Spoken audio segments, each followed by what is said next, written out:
ay rated SPG. Striktong patnubay at gabay ng magulang ang kailangan. Maaaring may masiselang tema, lengguwahe, karahasan, sexual, horror o droga na hindi angkop sa mga bata.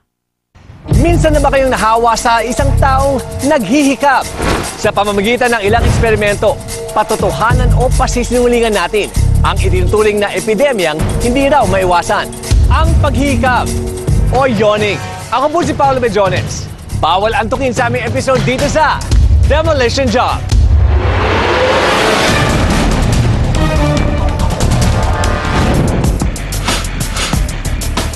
Ayon sa physiologists o mga dalubhasa sa paggalaw ng cells, muscles at organs sa mga buhay na nilalang, ang paghihikab ay isang stimuli o tugon ng katawan sa pagbabago ng panloob o panlabas na kapaligiran.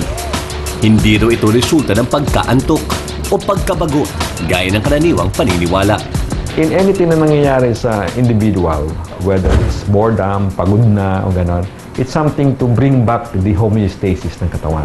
From the physiologic point of view, it's actually a countermeasure by the body to stay awake. Kasi pagka humiga na sila, hindi na nagyayon. Kinabukasan ulit, pag gising nila, some of them yon, not because inaantok sila, but because they're activating themselves to be more active. Bukod sa pagkaantok at pagkabagot, pinaniniwalaan din na nakahahawa ang paghihikab. Kaya ilang eksperimento ang aming isnagawa para malaman kung mahahawaan nga ba namin ng paghihikab ng aming kasabwat ang ibang tao.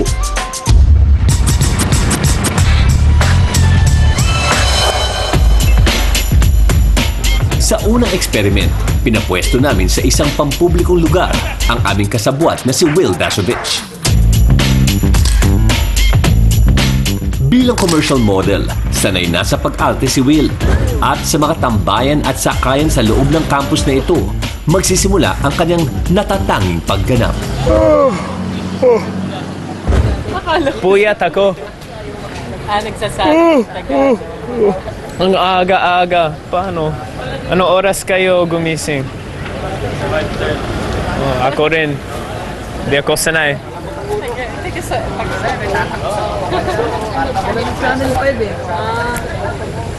Matapos lang ang 5 minuto,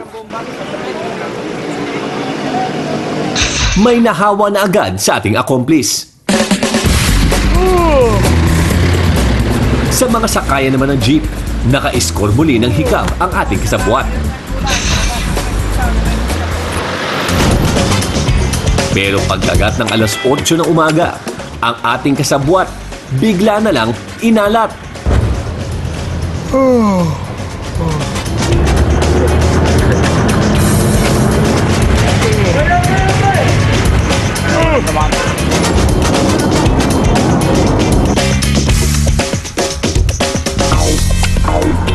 Hanggang sa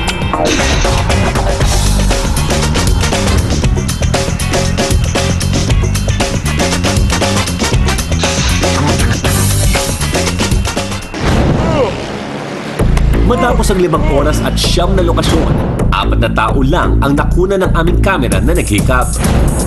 Sa resultang ito, tila dehado ang teoryang nakahahawa nga ang paghihikab.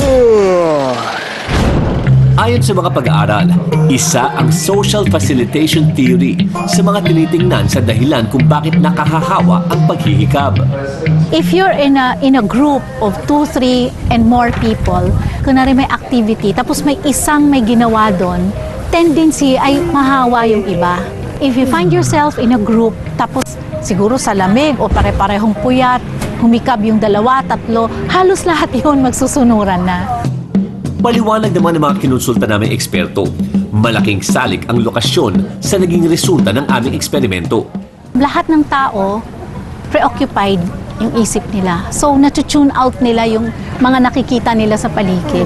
Yung isip nila nandun sa, sana makarating ako sa pupuntahan ko, sa eskwelahan or sa trabaho, or ang isip nila yung gagawin nila sa trabaho, or hindi sila handa sa school nila.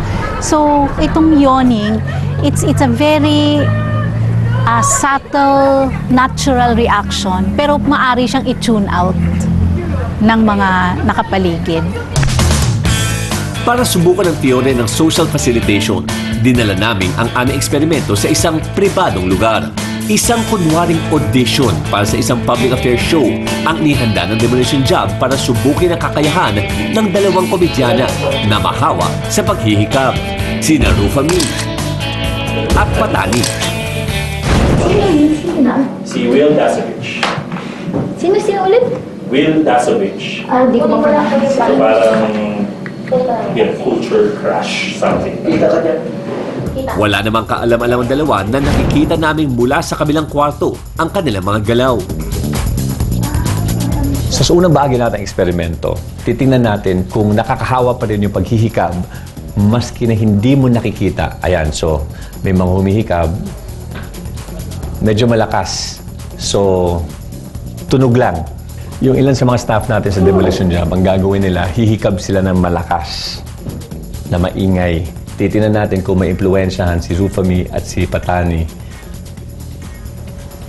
At kung sila hihikab din. Pares lang din. Kailan ba tayo lang nagkita? Bumigay naman kaya sina Rufa Mee at Patani sa tunog lamang ng paghihikab.